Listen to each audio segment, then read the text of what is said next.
Groom கிட்ட இருந்து எப்பயுமே பெருசாக ரிவ்யூவே கொண்டு வர முடியாது. நம்ம என்ன சொன்னாலும் ஓகே ஓகே இவ்வளோ தான் மேக்ஸிமம் எல்லா ஆர்டிஸ்ட்டுமே கேட்டிருப்பாங்க. ஆனால் இவர் நீங்கள் நைட் எப்படி போட்டிங்களோ அதே மாதிரி எனக்கு போடுங்க, ஏன்னா நல்ல ஸ்டே இருந்துச்சு, மேக்கப்பாக இருக்கட்டும் ஹேராக இருக்கட்டும்னு சொன்னார்.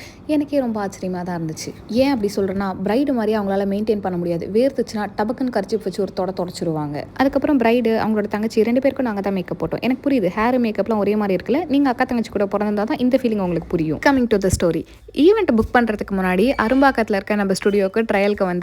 நான் ட்ரையலுமே கொடுத்து அவங்க 100% சாட்டிஸ்ஃபைடாக தான் இருந்தாங்க. இருந்தாலும் ஈவெண்ட் அப்போ கொஞ்சம் பயத்திலே தான் இருந்தாங்க, நல்லா பண்ணி கொடுத்துருங்க அப்படின்னு சொல்லிட்டு. ஏன்னா முன்னாடி அடிப்பட்ட அனுபவம் அப்படி. பட் எனிஹவ் ஈவெண்ட் முடிச்சதுக்கு அப்புறமேட்டுக்கு டாப் டு பாட்டம் எல்லாருமே என்னை ரொம்ப அப்ரிஷியேட் பண்ணாங்க. அவங்க அம்மாலாம் ஃபோன் பண்ணி ரொம்ப நல்லா பண்ணியிருந்தீங்க அப்படின்னு சொன்னாங்க. எனக்கும் ரொம்ப சந்தோஷம் தான். ஈவினிங் ரிசப்ஷனுக்கு சீக்கிரமாக போயிட்டு எந்த விதமான ஹரிபரியும் இல்லாமல் டீ காஃபி பஜ்ஜி போண்டாலாம் சாப்பிட்டு ரிலாக்ஸ்டாக பண்ணோம். இதே மார்னிங் நலங்களாக வச்சுட்டு 1 மணி நேரம் தான் டைம் கொடுத்தாங்க. அதில் மேக்கப் போகிறதுக்கே கரெக்டாக இருந்துச்சு. ஃபோட்டோ வீடியோலாம் ஒன்றும் எடுக்கல, எடுத்ததை அப்லோட் பண்ணியிருக்கேன். எப்படி இருக்குன்னு சொல்லுங்கள். தேங்க்யூ.